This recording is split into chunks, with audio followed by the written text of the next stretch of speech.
po that yung pagpili po sa akin as an ambassador for Magnolia Ice Cream boiled down to the experiences and memories that I've had with the so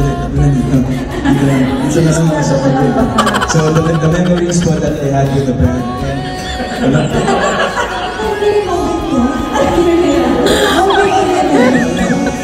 So, magsiklista hindi na mainom. Hello Kathden fans! Ito na nga ha, nag-twinning na naman si Pops Alden, mga kasumbrers, at si Ma'am Catherine sa kanilang parang dirty white yata ito mga kasumbrers, na parang light yellow mga kasumbrers.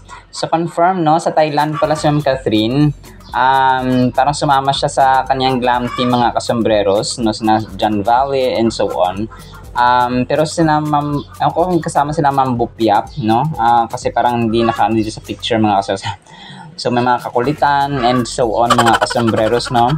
So ang dito parang kasi paborito niya talaga ang BKK mga kasambreros, no? Yung Bangkok, Thailand. Pero ito na no, naging twinning talaga. Kasi nagulat ako dito mga kasus, di ba yung ano, kasi Sir Alden namatay na Magnolia, 100 years na mapa ng Magnolia mga kasambreros. Si Ma'am Juday naka blue, si Ma'am Marian Rivera naka white. Tapos si Sir Alden naman, bakit nakabarong na parang dirty white? Kasi di ba dapat green? Kasi nung ano, ang pinakaunang dito endorsement video na magkasama sina Ma'am Catherine at Sir Alden, Magnolia din mga kasembreros. So hindi siya nakasama. Pero ngayon parang hindi ko alam kung nagkataon na nag-uusap talagang dalawang ito mga kasembreros ha. Na twinning sa kanilang sa kanilang dirty white na yellow mga kasers, no? Yung kanilang suot. So dito ko talaga nakita na talaga nag-uusap ang dalawang ito mga kasembreros kasi kasi nagulat ako it's either green dapat yung kay Sir Alden kasi nga yun yung kanilang parang yung Magnolia, yung color parang color theme ng Magnolia mga kasembreros ay color green, di ba? So parang nagulat ako green, blue, tapos yellow, tapos pwedeng mga siguro kulay ng mga kulay ng mga dito yung kanilang flavors like violet para sa ube, ano pa ba, yung kulay puti pwede rin naman sa coconut or sa durian. Yung durian, masarap din yung durian flavor mga kasembreros. So pero kaya nagulat ako talaga ito na parang hindi appropriate itong kulay ni Sir Alden sa kanyang event na yung Magnolia is dapat ganung mga kulay, parang colorful siya ba. So tapos nakabarong siya na ganito. So tapos nakita yung kay Ma'am Catherine na alam na talaga nag-usap ang dalawa na kasi bihira yung kulay ng barong na ganito mga kasembreros. Tapos yung kay Ma'am Catherine parang bihira din, tingnan mo, naka dirty white, parang light yellow talaga mga kasembreros ang kanyang suot. Tapos may white din siya dito na parang nasa puno siya. Si Ma'am Catherine nga mga kasembreros, tapos nakabandana. Pero nung gumala na sila, kasama yung glam team mga kasembreros at saka may halong kakulitan na ito na parang light yellow mga kasembreros ang suot ni soon to be Mrs. Falker. So sobrang kulit-kulit. May mga paano pa siya, may mga pawaki-waki mga kasembreros sa camera. So kasama nga niya si Sir John Valley mga kasembreros na kanyang glam team o part ng kanyang glam team mga kasembreros. So alam na this nag-usap po sila mga kasembreros and mga Katinatics. And then ito so nung ganap ni Sir Alden talagang sobrang busy maliban sa kanilang GMA station ID na alam kong pre-taped tapos pinlay na lang kagabi. Ito nga nagkulitan ng mag-ate dito sa sina Ma'am Marian at saka sina Ma'am Juday. Nagkulitan sina Sir Alden dito mga kasembreros nung sa stage iniwan na nung dumating na si Ma'am Juday, iniwan nilang dalawa si Alden sa stage. Parati talaga itong pinagtitripan ni Ma'am Marian mga kasembreros si Alden minsan. Kasi nga Sir Alden hindi niya parang ang laki ng kanyang respeto at saka gentleman si Sir Alden kay ate niya yan. Tapos si Maria naman nagtitripan lang siya minsan. Pinagtitripan lang siya minsan kasi nga parang ang gandang parang dito ang sarap asarin ni Sir Alden mga kasusunod, gaya ng sabi ni Ma'am Catherine dati, kapag inaasar daw niya si Alden, yun daw yung time na parang dito, nasisiyahan siya ng mga sombreros. So, yun, love language siya, inaasar niya si Alden. Tapos si Marian din, ganun ang ginagawa mga kasi sobrang kulit na mag-ating to. And then ito, next item natin. So, di nga, sa post ni Ma'am Catherine, so ito pa rin kanyang caption kagabi. Sabi niya, a gentle reminder, swipe through, no? Tapos parang naka-bluff na, na emoji mga customers. Hindi ko alam kung parang nalulungkot siya na, na wala si Sir Alden. Joke lang po mga customers. So, yun po, no? And part na rin yun mga kasambreros. And then ito, so si Sir Alden ay si Miss Nate Gonzaga, no? Parang, so na-confirm pala dito na parang hindi na umiinom masyado Sir Alden. Kasi pag siklista daw, sabi niya, ay hindi na masyadong nainom. So, which is, pag siklista, hindi na masyadong mainom. So, and then, yun nga, talagang ano yan, parang physical health mga kasambreros. Kapag hindi gaanong maalak ang tao, no? Kasi nga, alam natin, ang bisyo, ang alak ay talaga nakakasira ng immune system ng tao mga kasambreros. So healthy living ang inyong Pops Alden kasi hindi na nga siya bumabata mga kasambreros, no? He's 33. Although young at heart, young at saka ang kanyang itsura ay young, pero ang sa health mga kasambreros ay dapat pangalagaan. So kasi walang pinipili ang sakit mga kasambreros. And then ito, so, nagipagkulitan pa pala sila, no, nung after ng party ng JMA Gala. So kagabi lang kasi ito na post, no. Maraming salamat kay Miss Nate Gonzaga.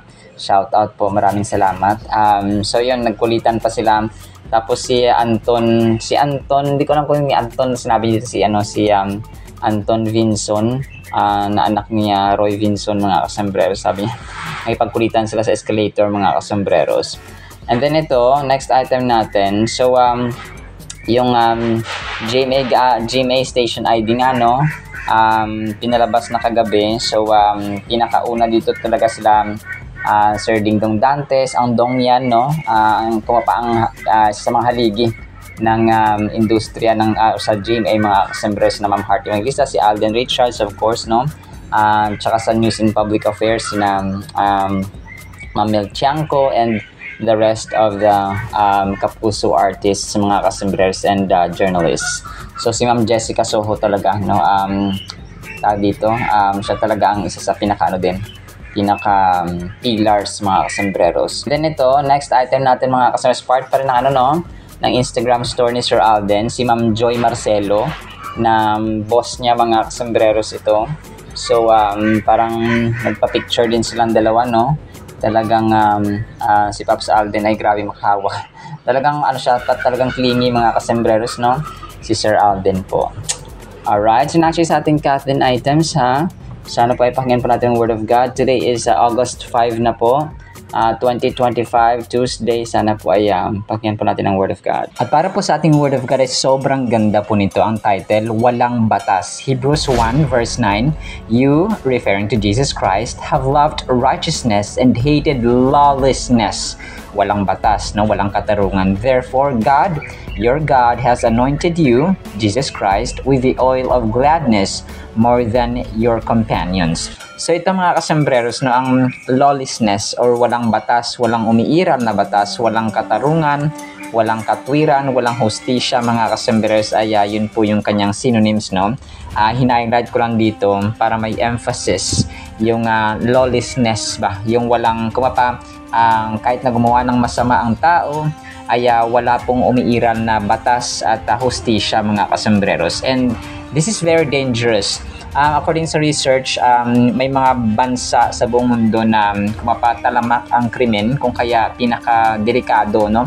The most dangerous countries na tirhan mga kasambreros kasi nga hindi umiiral umiiral naman pero hindi ganun ka-effective mga kasambreros, kung kaya mga NPA, mga civilians ang nanginiraw, so gulo mga kasambreros. So ito yung resulta ng kung hindi umiiral ang gobyerno, hindi nagpa-function ng maayos ang gobyerno, ang batas, ang kasundaluhan, ang peacemaking body mga kasambreros, kapag hindi umiiral ng maayos at hindi nagpa-function at hindi nila ginagawa ang kanilang duties na maayos mga kasambreros, ang nangyayari po ay talagang lawlessness, no? At saka violence, mangiral ang violence, mga kasembreros.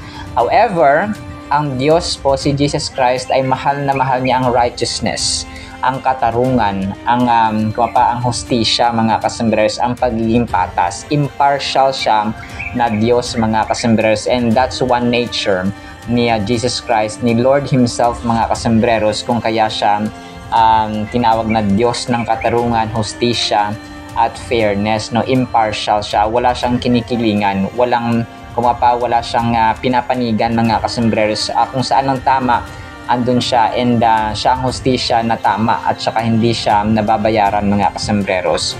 So in Hebrews 1:9 is about acknowledging the righteousness and authority of Christ, emphasizing His love for righteousness and His hatred, no, yung puot niya, at saka sobrang galit, mga kasembreros, for iniquity as a model for believers to follow. So kung kaya tayo mga believers ay isang call ito, isang tawag, mga kasembreros, na kailangan mahalin natin yung patas, yung righteousness, yung katarungan, yung katwiran. Ito marami ako na-observe na kunwari yung nanay dinisiplina yung anak, kunwari 2 years old, 3 years old, or 4 years old. Tapos, kahit malinong bata ay kinampihan ng lola, kinampihan ng lolo, kinampihan ng tito. So, kapag kinampihan ng tito o ng sino man na lolo, lola, for example, yung pagdisiplina, yung kinampihan niya yung bata, imbis na yung nanay yung kakampihan niya, kasi nga tama ang nanay at saka mali ang anak na i-spoil. So, ang tingin tuloy ng mga apo doon sa nanay at saka sa tatay na nagdisiplina ay kontrabida. Doon sila tumatakbo at doon sila humihingi ng tulong sa lolo, lola, kung sino man dyan na i-spoil, mga kasembreros, at tinotolerate ang mali yung bata, no? So which is hindi siya magandang example, mga kasembreros. Kasi dapat dito sa amin talagang may kwento ko lang, mga kasembreros. Yung pamangkin ko na pag tinuruan, halimbawa tinuruan at disiplina ng nanay, no, which is nasa tama, malinong bata. So, lahat kami papanig dun sa nanay. Kaya walang magpapanig sa kanya. Wala siyang kakampi, mga kasi nga tama, no? Kung mali ng nanay at saka mali yung pagdisiplina niya, so yun, dun kami papanig pa rin sa tama. So, kakampi kami sa bata. Pero, kapag tama ang nanay, tama ang tatay, talagang kakampihan namin, mga kasmas. Kasi dito na-develop yung yung pagdisiplina ba na tama at pagpapalaki sa bata, mga kasembreros. And yung simpleng ganito lang na pagdisiplina, magbubunga ito, mga kasembreros, paglaki ng bata, na mamumulat siya sa katotohanan na yung lolo, parang mamumulat siya sa katotohanan na kapag nagdisiplina ang nanay, kapag nag-remind ang nanay, kapag nagsabi ang nanay, mali, kasi nga mali, kinampihan siya ng maliit pa na mali ang ginagawa niya. Imbis na tama ang magulang, tama ang nanay, tama ang tatay, na susundin niya dapat, ay nagiging nagmumukha yung magulang na masama sa harapan ng anak, no? Tapos yung tama, yung lolo, lola, kasi nga love nila, no? Iba kasi yung iba yung touch, iba yung pagmamahal ng lolo, lola, mga kasamahan na amin natin kapag tayo po ay senior na po at saka may mga apo. Iba po talaga yung parang pagtingin at saka pag-care nila sa mga apo nila.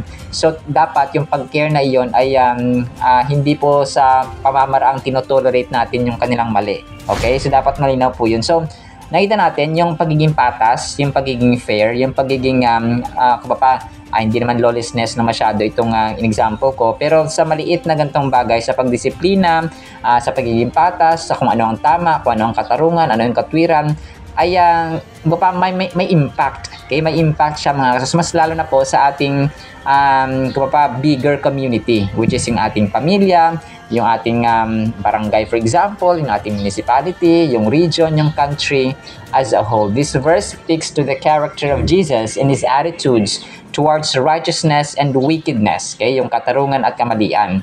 The verse highlights Jesus' unwavering love for what is right and just, while also expressing His strong aversion to evil and wrongdoing. So, magkabaliktad, no? Ang Diyos ay mapagmahal, no? At saka ginagantimpalaan niya yung mga taong matuwid at gumagawa ng tama, at may punishment ang taong gumagawa ng masama at mali, mga kasembreros. As simple as that.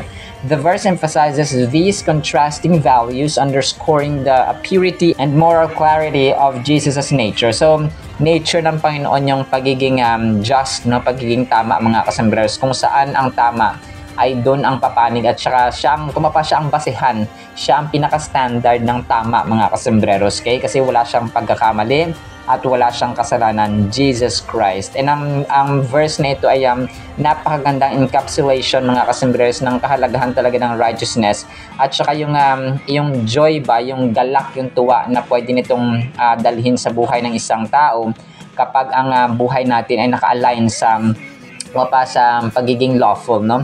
Yung nasa batas, nasa tama mga kasembreros at hindi sa lawlessness. So ang kawalan ng disiplina, kawalan ng batas, so connected yun sila kasi ang tao, kunwari ordinaryong citizen tayo tapos may disiplina tayo, so hindi tayo lumalabag sa batas, no, ng gobyerno. So kapag ang bawat isa ay kunwari 95%, 90% mga law-abiding citizen, umiiral ang batas at saka sumusunod sa batas mga kasembreros, ay magiging hindi man perpekto ang isang bansa, pero alam mo yung may satisfaction at saka may peacefulness mga kasembreros ang ating buhay, ng ating community and nation as a whole. So in a world marred by injustice and sorrow, the message of Hebrews 1:9 resonates deeply with contemporary challenges. It urges believers to embrace righteousness and shun wickedness. So kamuhian, no? At saka dapat kilit tayo sa wickedness or kasamaan mga kasembreros, promising that such a life will be adorned by divine or with divine joy and favor. So given na talaga yun na kapag gumagawa tayo ng tama, kasi ang tao gusto nila maging masaya pero mali, no? May mga times na kunwari masaya ka sa feeling niya, yung kinakasiyahan ng tao, partner, meron na palang pananagutan, no? Meron na pala siyang mga anak, mga kasembreros, so nagiging homewrecker ka. So nagiging dahilan ka na masira ang pamilya at kung mapasirain ang relasyon ng magandang relasyon ng mag-ama o ng mag-asawa o ng magpamilya as a whole. Furthermore, the proclamation that God has exalted Christ above his companions due to his obedience underscores the divine reward for righteous living. So si Jesus Christ ay typical, perfect siya, no? Pinaka-perfect na example mga kasembreros na si Jesus Christ, minahal niyang katarungan. That is why he was exalted. Apart from, of course, no, he's the Son of the living God. To love righteousness and hate wickedness means to have a deep appreciation and desire for what is good, just, and virtuous, while also harboring a strong aversion and rejection towards anything immoral, evil, or unjust. This attitude reflects a commitment to upholding moral values and principles in one's own life, in society, valuing integrity, honesty, and fairness, and actively opposing deceit, injustice, and wrongdoing. So, magkabaliktad mga kasembreros. Kaya, kung sa ating bahay walang batas, no, na umiiral, hindi naman yung batas na parang harsh mga kasembreros. Sometimes, simple rules, no, yung mga simple na mga wag mong gawin yan ha, ito dapat ito. So may mga simple implementations of discipline, no, yung mga maliliit na do's and don'ts natin sa mga anak natin, no, sa mga tao sa bahay. So as a whole nagiging under the umbrella of law or batas mga kasembreros na hindi siya ganoon ka harsh o hindi ganoon ka kabigat mga kasembreros kagaya ng sa government, for example, or sa anumang uri ng organization or establishments or agencies na meron tayo sa gobyerno. But simple rules, simple discipline, simple laws mga kasembreros ay napakahalaga at effective po talaga niyan sa ating buhay mga kasembreros bilang individual, no? And bilang tao na may pamilya. Alright, so naman po sa ating Word of God, nawa po ipagpalain po tayo ng pag-ibig, pag-asa, pananampalataya, lawful mga kasembreros, no, disiplina, and love for righteousness and hate wickedness or lawlessness. In Jesus' mighty name we pray. Amen and amen. See you sa next segment mga kasembreros, and paalam po. I love you.